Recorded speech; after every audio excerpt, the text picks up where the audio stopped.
Bonjour à tous. Aujourd'hui, nous allons voir le cours de la sémiologie des crises d'épilepsie. Le diagnostic et le traitement des syndromes épileptiques feront l'objet d'une autre vidéo. Alors, ce cours a pour objectif pédagogique de reconnaître une crise d'épilepsie, de distinguer une crise d'épilepsie d'une épilepsie maladie, de connaître les mécanismes physiopathologiques sous-tendant les crises d'épilepsie, de savoir classer les crises selon la nouvelle classification de la Ligue internationale contre l'épilepsie qui date de 2017, de connaître les étiologies des crises d'épilepsie et enfin d'identifier un état de mal épileptique. Alors voici le plan du cours. Nous allons commencer par une petite définition. Ensuite, nous verrons l'épilepsie en chiffres dans le monde et en Algérie. Nous verrons aussi les mécanismes physiopathologiques des crises, la nouvelle classification. Nous nous étalerons ensuite sur la sémiologie électroclinique des crises, qui sera illustrée par des vidéos de crise, bien sûr. Nous discuterons aussi les principaux diagnostics différentiels et les éventuelles étiologies. Et enfin, nous terminerons par une petite conclusion avec les messages clés à retenir de ce cours. Alors pour la définition, la Ligue internationale contre l'épilepsie définit les crises comme des manifestations cliniques transitoires, qu'elles soient motrices, sensitives, sensorielles ou psychiques, pouvant s'accompagner ou non d'altérations de l'état de conscience. Elles sont liées à l'activation excessive et hypersynchrone d'un groupe de neurones cérébraux. Donc la définition clinique se base sur les manifestations qui sont transitoires, contrairement à d'autres maladies neurologiques qui donneront des déficits permanents. Elle se basera aussi sur l'activité neuronale excessive et hypersynchrone, c'est-à-dire une synchronie anormale, mais l'état de conscience n'est pas toujours altéré. On peut assister à d'authentiques crises d'épilepsie avec conservation de l'état de conscience, notamment dans les crises focales, anciennement appelées crises partielles. Un autre élément important à retenir, c'est le fait qu'une crise épileptique peut être occasionnelle et ne constitue pas en soi une maladie épileptique et ne justifie donc pas d'un traitement antiépileptique. Donc attention à ne pas étiqueter à tort d'épileptique un patient qui n'a fait qu'une seule crise. Alors il faut au moins 2 crises non provoquées pour parler d'épilepsie. Non provoquées sous-entend qu'elles n'ont pas été déclenchées par une hypoglycémie, par une hypocalcémie, par un sevrage en drogue ou tout autre trouble métabolique. C'est pour cette raison que la Ligue internationale contre l'épilepsie a défini l'épilepsie comme un trouble cérébral caractérisé par une prédisposition durable à générer des crises d'épilepsie. Autrement dit, la crise, c'est un symptôme et l'épilepsie, c'est une maladie chronique caractérisée par la répétition de ce symptôme.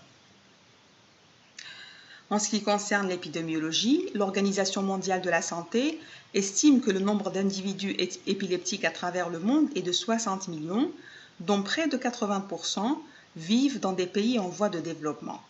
L'incidence varie en fonction des études, entre 50 et 190 nouveaux cas par 100 000 habitants par an, et la prévalence est estimée à 8 pour 1000. Quant aux facteurs de risque, ils vont des complications périnatales au traumatisme crânien, en passant par les tumeurs cérébrales, les accidents vasculaires cérébraux et les infections du système nerveux central. En Algérie, l'incidence de l'épilepsie est estimée à 56 nouveaux cas par 100 000 habitants par an et sa prévalence rejoint la prévalence mondiale.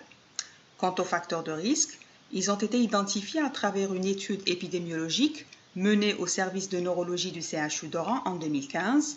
Les facteurs en question identifiés sont la consanguinité parentale au premier degré qui multiplie par 2 le risque de développer une épilepsie, une histoire familiale d'épilepsie chez un apparenté au premier degré qui multiplie par 4 le risque de faire une épilepsie, des antécédents de convulsions fébriles dans l'enfance. Les convulsions fébriles, comme vous le savez, sont définies comme des crises survenant chez l'enfant entre 6 mois et 5 ans à l'occasion d'une fièvre. On a aussi comme facteur de risque les antécédents de traumatisme crânien sévère et le retard mental ou déficience intellectuelle. Physiopathe. Alors avant d'entamer la physiopathologie, rappelons que les neurones fonctionnent avec de l'activité électrique. Donc si on enregistre l'activité d'un neurone et qu'on le stimule, on aura un potentiel d'action qui est une réponse électrique à la stimulation. Rappelons également que ce qui permet aux neurones de fonctionner, ce sont les canaux ioniques. Sans eux, il ne pourrait pas y avoir d'échange et donc de changement de potentiel. Ils permettent le passage des ions dans un sens ou dans un autre. Ces canaux sont nombreux, on a des canaux de sodium, des canaux chlore, des canaux potassiques et des canaux calciques. Alors une crise d'épilepsie est consécutive à une hyperexcitabilité cellulaire et synaptique au niveau neuronal, c'est-à-dire que les neurones sont trop excitables. Cette hyperexcitabilité se traduit par une dépolarisation massive paroxystique qui génère des bouffées de potentiel d'action au sein d'une population de neurones. Mais qu'est-ce qui entraîne cette hyperexcitabilité? En gros, nous avons deux mécanismes, l'excitabilité intrinsèque et l'excitabilité extrinsèque. Commençons par l'excitabilité intrinsèque. Les canaux ioniques potentiels dépendants sont importants dans l'excitabilité intrinsèque du neurone, c'est-à-dire la capacité du neurone à créer un potentiel d'action ou pas, ou à en créer trop s'il est hyperexcitable. Ils vont s'ouvrir quand il y a un changement du gradient membranaire des neurones. Lorsque ce gradient augmente, on aura une ouverture des canaux permettant l'entrée des ions. Si par exemple il s'agit d'ions sodium, cela va dépolariser le neurone et le potentiel de membrane va monter en positif. Le deuxième mécanisme, c'est l'excitabilité extrinsèque. Il faut savoir que les récepteurs ionotropiques sont des canaux non dépendants du potentiel. Qu'est-ce que cela veut dire? On peut dépolariser le neurone, ils ne s'ouvriront pas, quel que soit le niveau du potentiel de membrane. Ils attendent que des substances viennent se fixer pour ouvrir ou fermer le canal. On dit qu'ils sont dépendants de substances. Par exemple, ici on a un canal qui va laisser entrer les ions positifs dans la cellule quand on lui applique une certaine substance, ce qui va dépolariser le neurone et donc l'exciter. Au contraire, d'autres laissent entrer les charges négatives et vont hyperpolariser le neurone, c'est-à-dire l'inactiver. Pour faire simple, retenez qu'il y a deux grands systèmes. Le système excitateur du glutamate, qui est le neurotransmetteur excitateur majoritaire dans le cerveau, il fait entrer des ions sodium et sortir quelques ions potassium, et donc il excite le neurone. Et puis nous avons le système inhibiteur du GABA qui fait entrer des ions chlore qui sont chargés négativement bien sûr et qui hyperpolarise le neurone et donc il va l'inhiber. Donc si on veut résumer les mécanismes physiopathologiques de la crise d'épilepsie, on va dire que l'hyperexcitabilité dépend grossièrement de trois facteurs. Une altération des canaux voltage dépendants, donc des canaux calciques, sodiques, potassiques au chlore, c'est ce qu'on appelle l'hyperexcitabilité intrinsèque. Une augmentation de la transmission synaptique excitatrice, donc qui dépend du glutamate, ou alors une diminution de la transmission synaptique inhibitrice, donc dépendant du GABA. L'hyperexcitabilité neuronale est favorisée par le manque de sommeil, par l'hyperventilation, par des lumières clignotantes qu'on appelle stimulation lumineuse intermittente, par la prise d'alcool ou de psychotropes. Alors lorsque les décharges intéressent d'emblée les deux hémisphères de façon synchrone, c'est-à-dire en même temps, elles se manifestent par des crises généralisées. Et lorsqu'elles se limitent à une zone du cortex, elles se traduisent par des crises focales. Passons maintenant à la classification des crises d'épilepsie. La classification des crises a fait l'objet de plusieurs révisions par des groupes d'experts qui ont essayé à chaque fois de simplifier la terminologie pour homogénéiser le langage entre les praticiens qui prennent en charge la pathologie épileptique. Je vais vous épargner les anciennes classifications des crises et vous parler uniquement de la dernière qui date de 2017 et qui classe les crises selon que leur point de départ soit focal, généralisé ou inconnu et selon leur mode d'expression, qu'ils soient moteurs ou non moteurs. Il faut savoir que les crises anciennement appelées crises partielles secondairement généralisées sont actuellement dénommées crises avec propagation bilatérale tonico-clonique. Nous allons voir la sémiologie électroclinique de toutes ces crises en détail. Alors nous commencerons par la sémiologie électroclinique des crises à début généralisé. Et là, nous verrons d'abord les crises avec phénomène moteur, ensuite les crises avec phénomène non moteur appelées absence. Nous passerons ensuite aux crises à début focal, avec puis sans phénomène moteur, et nous terminerons par les crises à propagation bilatérale tonico-clonique. Pour les crises généralisées avec phénomène moteur, nous avons en premier lieu les crises myocloniques. Alors il s'agit de sursauts résultant de contractions simultanées de muscles agonistes et antagonistes, provoquant des secousses musculaires violentes, très brèves, bilatérales, plus ou moins symétriques, survenant en éclairs, mais sans trouble apparent de la conscience. Ces secousses siègent le plus souvent au niveau des muscles périorbitaires et des racines des membres, occasionnant un lâchage d'objets ou des chutes, et elles surviennent surtout le matin au réveil. Elles peuvent être spontanées ou provoquées par le manque de sommeil, le jeûne, l'alcool, les drogues et parfois par la stimulation lumineuse intermittente. L'enregistrement électroencéphalographique, c'est-à-dire l'EEG, montre des décharges de polypointes ondes que vous voyez ici, bilatérales et symétriques, on les voit sur toutes les dérivations et elles sont synchrones. Voilà, on les voit en même temps sur toutes les dérivations. Alors là, nous allons voir une vidéo illustrant une crise myoclonique. Alors le sujet est conscient, allongé, voilà, un petit sursaut, un deuxième, sans perte de connaissance et un troisième. Ça, ce sont les crises myocloniques. Ensuite, nous avons les crises cloniques. Il s'agit de secousses musculaires segmentaires, répétitives et rythmiques, c'est-à-dire la succession de flexions et de relâchements des segments de membres qui s'accompagnent d'une perte de connaissance et d'une obnubilation post-critique, c'est-à-dire après la crise. Elles surviennent surtout chez le jeune enfant à l'occasion de convulsions fébriles. L'EEG critique, c'est-à-dire au moment de la crise, il met en évidence des décharges rythmiques de 1 cycle par seconde, d'ondes lentes, pointes et pointes-ondes très irrégulières. Les crises toniques sont des contractions musculaires soutenues, c'est-à-dire une rigidité. C'est une sorte de rigidité musculaire durant quelques secondes, avec altération de l'état de conscience, une apnée et des troubles végétatifs. Elles entraînent des chutes brutales à l'origine de traumatismes. Alors, les crises toniques se traduisent sur l'EEG par un simple aplatissement du tracé ou par une décharge qui est très très rapide à 20 Hz, mais qui est bilatérale et synchrone. Ensuite, nous avons les crises atoniques. Il s'agit d'une brève dissolution ou perte du tonus postural, entraînant une chute brutale et traumatique. Le plus souvent, il s'agit d'une chute brutale de la tête ou d'un fléchissement des genoux. Le sujet tombe et se relève immédiatement, donc il ne perd pas connaissance. La crise atonique se traduit électriquement sur l'EEG par des décharges rapides de polypointes ondes à 10 Hz ou plus. Elle se voit dans le syndrome de Lennox-Gastaut dont on parlera dans le cours des syndromes épileptiques. Alors regardez, là nous avons un enfant qui est en train de faire du coloriage. Voilà, soudain, il a un relâchement musculaire qui entraîne une chute brutale de la tête, mais l'enfant ne perd pas connaissance, il reprend son activité normalement.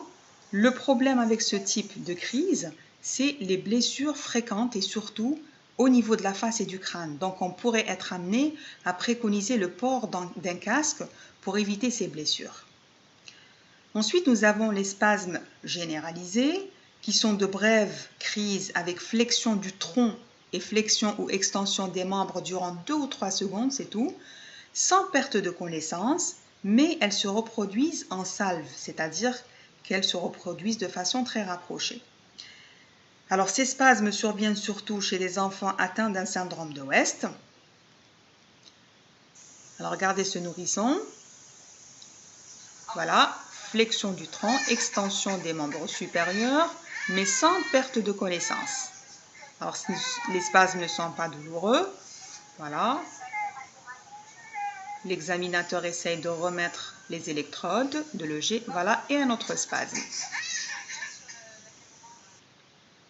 Alors, dans le spasme épileptique généralisé, l'EEG met en évidence un aspect d'hypsarythmie, c'est-à-dire une activité continue d'ondes lentes, de pointes et d'ondes aiguës, asynchrone, irrégulière, qui changent à chaque instant de durée et de topographie. Elles peuvent être focales ou multifocales ou généralisées, mais sans jamais prendre un aspect répétitif rythmique. Un autre type de crise, le plus connu d'ailleurs, ce sont les crises tonico-cloniques généralisées, anciennement appelées crises grand mal. Ces crises se déroulent de façon assez stéréotypée, c'est-à-dire toujours de la même façon, associant des phénomènes moteurs et végétatifs avec une perte de connaissance. La crise évolue en 3 phases. Nous avons la première phase tonique, suivie d'une phase clonique, et enfin la phase résolutive que l'on appelle le coma post-critique. Alors la phase tonique dure 10 à 20 secondes. Il s'agit d'une contraction brusque et soutenue de l'ensemble de la musculature squelettique responsable d'une chute. La contraction des muscles abdominaux et de la glotte est à l'origine d'un cri strident qui inaugure la crise. Le patient est inconscient, il a les yeux révulsés, le tronc et le cou en hyperextension et les 4 membres en extension et en adduction.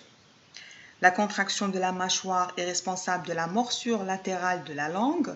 Cette dernière est le signe le plus fiable de l'origine épileptique d'une perte de connaissance. La contraction tonique du diaphragme et des muscles intercostaux entraîne une apnée avec cyanose. Les troubles végétatifs peuvent être marqués à type de tachycardie, une augmentation de la pression artérielle, une mydriase, une rubéfaction de la face, c'est-à-dire une rougeur du visage, et enfin on peut avoir une hypersécrétion bronchique et salivaire. La deuxième phase, c'est la phase clonique. Elle dure 20 à 30 secondes. Durant cette phase, le relâchement intermittent de la contraction tonique entraîne une succession rythmique de secousses musculaires en flexion, secouant l'ensemble du corps. Enfin, la phase résolutive ou post-critique, elle dure quelques minutes à quelques dizaines de minutes. Elle se manifeste par une résolution musculaire totale avec respiration ample et bruyante qu'on appelle le stertor. C'est une respiration qui est gênée par l'hypersécrétion bronchique et salivaire. Il s'y associe un relâchement sphinctérien avec émission d'urine et parfois même de sel. Au réveil, le sujet ne garde aucun souvenir de sa crise. C'est ce qu'on appelle l'amnésie post-critique. Il se plaint de céphalées et de courbatures occasionnées par la chute initiale. Alors là, c'est un sujet qui dort paisiblement. À un moment donné, il a quelques myoclonies. Ensuite, nous avons une hypertonie. Regardez la tête qui est rejetée en arrière, une hyperextension du tronc et du cou, une hyperextension et adduction des membres supérieurs, c'est la phase tonique. Là commence la phase clonique avec des secousses, flexion et relâchement. Voilà. Ensuite, les secousses vont diminuer en fréquence pour signer la fin de la crise.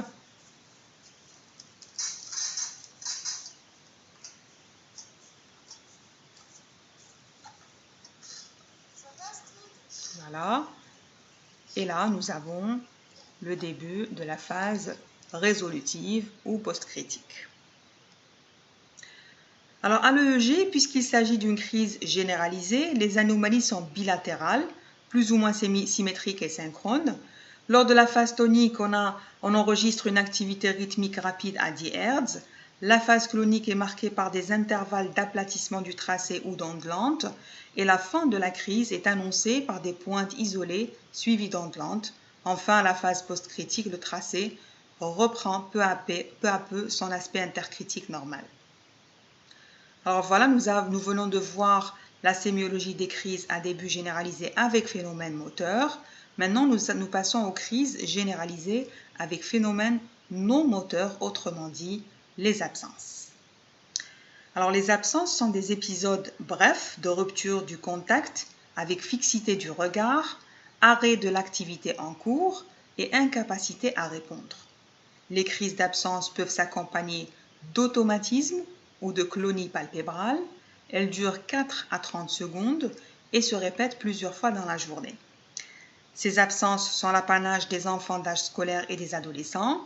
Elles peuvent être typiques ou atypiques. Dans les absences typiques, les épisodes sont faits de rupture permanente du contact durant en moyenne 8 à 10 secondes, de début et fin brusques. C'est ce qui caractérise l'absence typique. Le début et la fin sont brusques. Elles sont déclenchées par l'hyperpnée. Pour cela, on peut demander à l'enfant de souffler sur un moulin à vent pendant 33 minutes pour déclencher la crise d'absence et faire le diagnostic sans avoir le recours à l'EEG. Alors ce dernier, l'EEG est caractéristique, il met en évidence des décharges continues, de pointe onde généralisées, bilatérales et synchrones, on les voit sur toutes les dérivations. Elles sont d'une fréquence de 3 Hz. À début, regardez, le début est brutal et la fin est tout aussi brutale. Sur un rythme de fin qui est tout à fait normal, ces anomalies sont activées par l'hyperpnée, c'est-à-dire quand on demande à l'enfant de souffler, on peut déclencher ces anomalies à l'EEG. Alors sur cette vidéo, on peut voir cette petite fille en cours d'enregistrement vidéo EEG. Pour déclencher une crise d'absence, le technicien lui a demandé de souffler sur le moulin à vent. Alors regardez, hop, là vous avez l'absence avec la bouffée. Elle s'arrête de souffler et regardez à ce moment-là, hop, reprise d'un contact normal et fin de la crise d'absence. Là, on a un autre enfant qui est en train de faire ses devoirs. Il est en train de compter.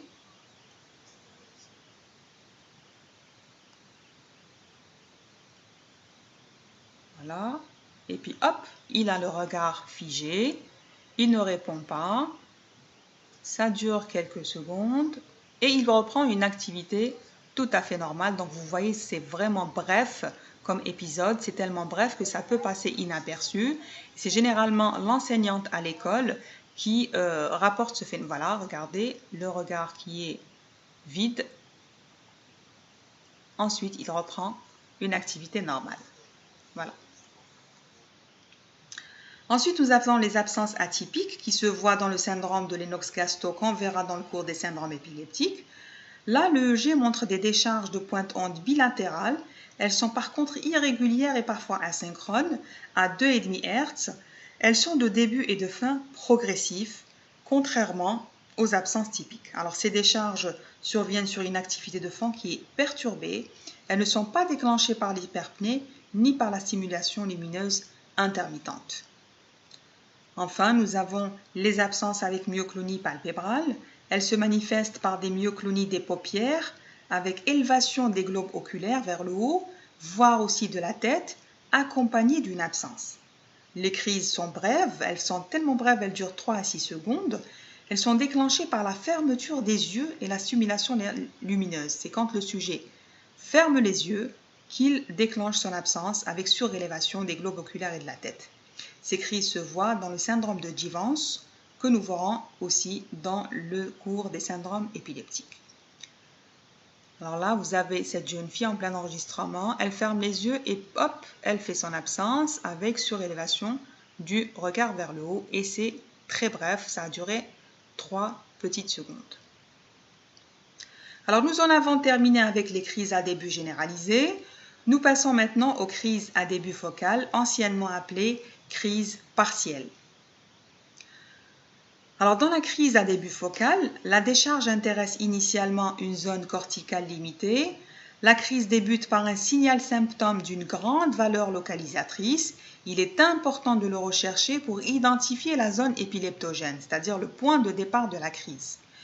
Pendant la crise, l'organisation des symptômes varie selon la mise en jeu des réseaux neuronaux, c'est-à-dire selon la diffusion du potentiel d'action. La crise survient avec ou sans modification de la conscience. Elle peut rester limitée ou alors s'étendre à l'ensemble du cortex et on parle alors de propagation bilatérale tonico-clonique. L'EEG intercritique, c'est-à-dire l'EEG réalisé en dehors des crises, peut montrer des anomalies focales, mais important à savoir, un EEG intercritique normal n'élimine pas le diagnostic d'épilepsie. Donc il faudra soit répéter l'EEG, soit faire un enregistrement du sommeil ou au mieux un enregistrement des 24 heures. Retenez qu'un EEG normal n'élimine pas le diagnostic d'épilepsie. Les crises à début focal peuvent survenir avec ou sans phénomène moteur. Alors commençons par les crises focales avec phénomène moteur. Les phénomènes moteurs peuvent être des automatismes. C'est quoi les automatismes? Ce sont des manifestations motrices involontaires, plus ou moins élaborées, qui peuvent être oro-alimentaires à type de mâchonnement, mastication, déglutition, pourléchage ou alors des bâillements. Les automatismes peuvent être gestuels simples, comme le grattage ou le frottement des mains, ou gestuels complexes, comme par exemple fouiller ses poches ou déboutonner ses vêtements, ou bien ambulatoires, carrément le patient pouvant se déplacer dans la pièce durant sa crise ou fuguer, sortir de la maison. Nous avons également les crises focales atoniques qui se manifestent par une perte focale et paroxystique du tonus au niveau d'un membre par exemple. Les crises focales toniques qui se manifestent par une contracture brève et isolée d'un membre ou du cou. Les crises focales cloniques qui impliquent des secousses rythmiques soutenues et latéralisées d'un membre ou de la moitié du corps, un hémicorps ou de l'hémiphase. Enfin, nous avons les crises hyperkinétiques qui sont des crises hypermotrices qui peuvent se manifester par des mouvements de pédalage, des mouvements violents, de lutte. Elles sont souvent à point de départ frontal. Là, nous avons un enfant qui présente des clonies de l'hémiphase droite. L'enfant est conscient, il n'y a pas d'altération de la conscience. Il répond à la consigne de l'examinateur qui lui demande de détendre le bras. Donc, il s'agit d'une crise focale sans altération de la conscience. Là, nous avons un jeune homme en cours d'enregistrement vidéo EEG qui d'un seul coup présente une déviation de la tête vers la gauche avec déviation du membre supérieur gauche et du tronc. On a l'impression que le corps décrit une rotation vers la gauche. On parle alors de crise giratoire. Le patient ne répond pas à l'examinateur. L'examinateur constate un regard dévié vers la gauche, une mydriase et une rubéfaction de la face. Voilà. Après quelques secondes, le patient reprend ses esprits, donc on peut déduire qu'il s'agit d'une crise focale avec altération de la conscience. Après avoir vu les crises à début focal avec phénomène moteur, nous allons maintenant passer aux crises à début focal avec phénomène non moteur. Ces crises peuvent être végétatives et dans ce cas, le point de départ est souvent temporal interne. Ces crises ont pour principale manifestation des troubles dysautonomiques paroxystiques tels que des tachycardies qui durent quelques minutes, une polypnée qui est fugace, une hypersalivation, une rubéfaction ou une pâleur, une piloérection, c'est-à-dire la chair de poule, des sensations de pesanteur épigastrique ou de boule à l'estomac qui remontent à la gorge, des vomissements ou encore des douleurs abdominales. Mais toutes ces manifestations sont de durée brève. Deux éléments peuvent nous orienter vers une origine épileptique de ces phénomènes dysautonomiques. Le premier, c'est la durée qui va généralement de quelques secondes à maximum quelques minutes. Et le second élément, c'est le caractère stéréotypé, c'est-à-dire que les crises se répètent quasiment toujours de la même façon avec les mêmes manifestations.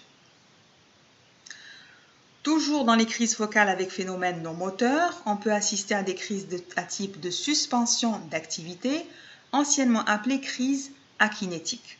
Le patient se fige, il arrête l'activité en cours sans autre manifestation critique. Le diagnostic différentiel dans ce cas-là peut se faire avec les absences, qui sont néanmoins plus brèves, elles durent quelques secondes. Et elles sont un aspect EEG qui est caractéristique. Rappelez-vous, les fameuses bouffées de pointe onde généralisées à 3 Hz qui ont un début et une fin brusques qu'on a vu tout à l'heure. Rappelons que dans les crises focales, on retrouve à l'EEG des anomalies paroxystiques localisées à une région du cortex. Ces anomalies peuvent diffuser, mais elles ont toujours un point de départ focal, contrairement aux crises d'absence qui sont généralisées d'emblée. Troisième type de crise focale avec phénomène non moteur, les crises cognitives. Ce type de crise fait référence à une altération paroxystique des fonctions cognitives et se manifeste par des pensées forcées, une impression de déjà vu ou de déjà vécu, ou encore des troubles mnésiques, c'est-à-dire des troubles de la mémoire qui sont paroxystiques. Là encore, l'origine épileptique est suspectée devant la brièveté et la répétition des accès, et c'est l'EEG qui confirme l'origine épileptique. On peut également avoir des crises émotionnelles. Ce type de crise débute par une sensation de peur inexpliquée, ou alors une anxiété ou une joie, mais toujours sans contexte pouvant justifier l'émotion. Les patients peuvent également avoir des rires ou des pleurs involontaires et immotivés.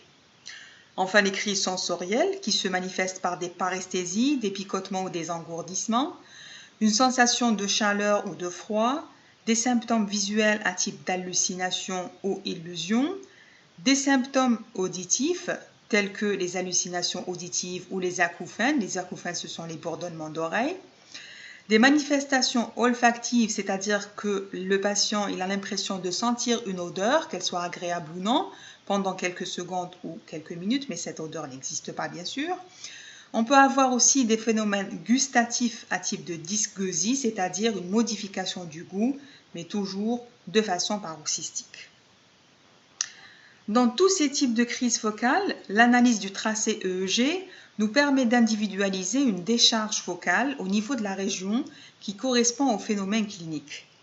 Les anomalies peuvent par la suite diffuser à toutes les dérivations si la crise se généralise secondairement. À ce titre, rappelons que les crises anciennement appelées crises partielles secondairement généralisées, sont appelées maintenant crises avec propagation bilatérale tonico-clonique. L'interrogatoire est l'élément clé pour identifier le début focal de ces crises. Donc, devant tout patient qui vient consulter pour une crise d'allure tonico-clonique généralisée, il faut toujours poser la question « Qu'est-ce que vous avez senti avant de perdre connaissance ?» ou alors « Avez-vous senti venir la crise ?» Si oui, on est devant une crise focale avec propagation bilatérale. Enfin, on ne peut pas parler de la sémiologie des crises sans évoquer l'état de mal épileptique.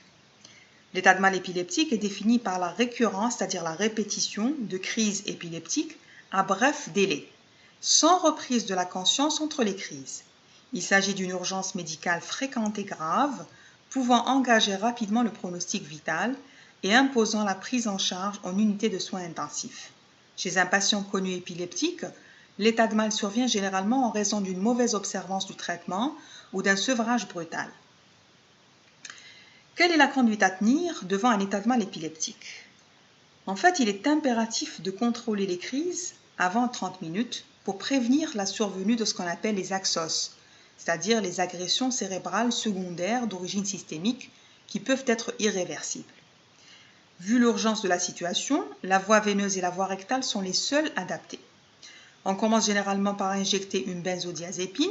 Cette dernière a un délai d'action très rapide mais une durée très courte, d'où l'intérêt d'associer une molécule à effet prolongé telle que la phosphénitoïne ou le phénobarbital, qui est un antiépileptique majeur à effet prolongé. En cas d'échec, on peut utiliser des anesthésiques barbituriques comme le thiopental. Maintenant, si en interrogeant l'entourage, on relève une notion de mauvaise observance ou carrément d'arrêt du traitement antiépileptique et en causer l'état de mal, il suffit de réadministrer le produit sevré. Bien sûr, il faudra rechercher et traiter d'éventuels autres facteurs déclenchants. Quels sont les diagnostics différentiels d'une crise d'épilepsie? Alors, devant une perte de connaissance sans témoin pouvant rapporter la notion de phénomène moteur, on évoquera une syncope et on demandera systématiquement un avis cardio. Devant un déficit neurologique focal et transitoire, on pensera à un AIT, un accident ischémique transitoire, par exemple devant un engourdissement de l'hémicorps ou une cécité de brève durée. Devant des hallucinations, on pensera à une aura migraineuse et on recherchera les caractères de la céphalée migraineuse.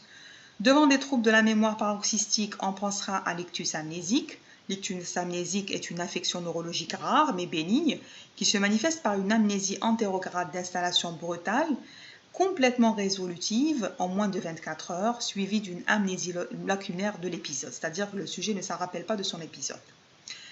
Les crises morphéiques, c'est-à-dire les crises qui surviennent durant le sommeil, peuvent prêter le change avec des terreurs nocturnes ou des parasomnies.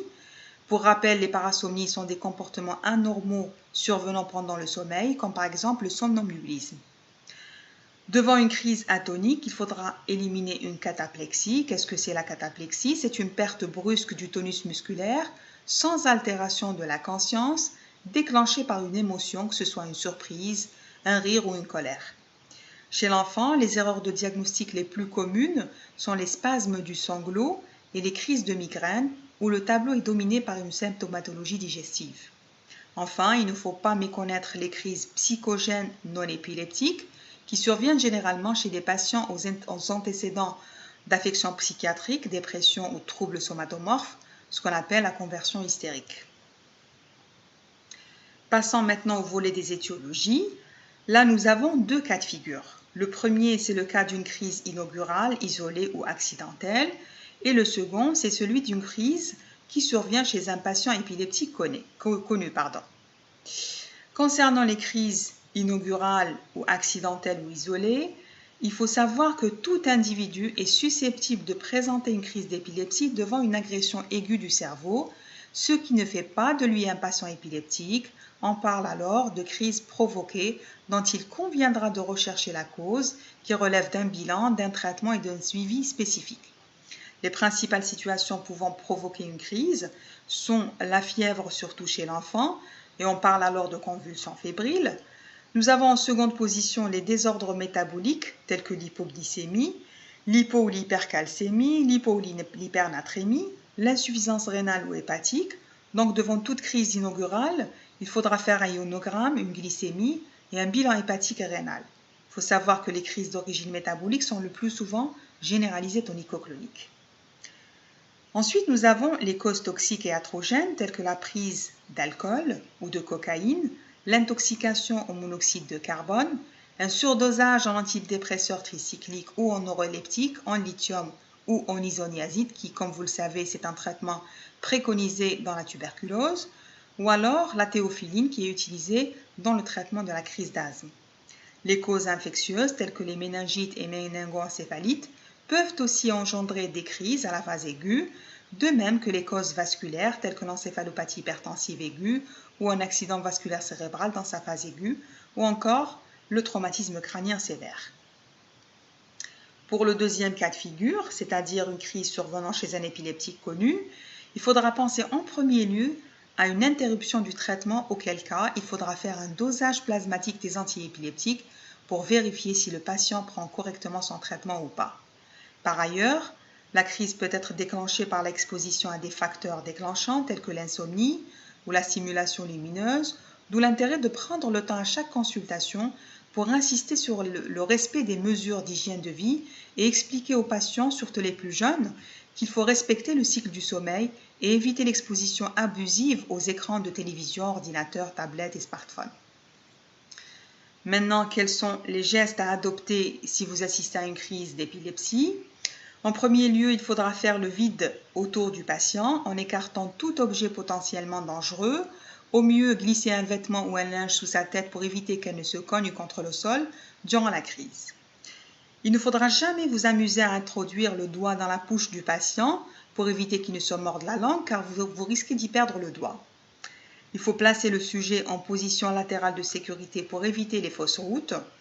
Et généralement, la crise se termine en moins de 5 minutes. Si elle se prolonge au-delà ou si le patient présente 2 crises successives, il faudra le prendre en charge immédiatement en unité de soins intensifs. Alors pour conclure, retenez qu'une crise d'épilepsie n'est pas synonyme de maladie épileptique. La crise d'épilepsie est un symptôme et l'épilepsie est une maladie chronique. L'interrogatoire est primordial pour connaître le début focal ou généralisé d'une crise. Au mieux, on demande aux parents de filmer les crises. Devant toute crise inaugurale, il faudra s'acharner à rechercher une étiologie avant de conclure rapidement au diagnostic d'épilepsie maladie. Devant une crise survenant chez un épileptique connu, il faut rechercher les facteurs déclenchants et surtout faire un dosage plasmatique des antiépileptiques pour vérifier l'observance du traitement. Enfin, l'état de mal épileptique est une urgence pouvant mettre en jeu le pronostic vital, donc il convient de l'identifier et de le prendre en charge rapidement pour prévenir les complications irréversibles. Voilà, j'espère que le cours était clair. Si vous avez des questions, n'hésitez pas à me contacter par mail à l'adresse qui s'affiche sur votre écran. Je vous remercie.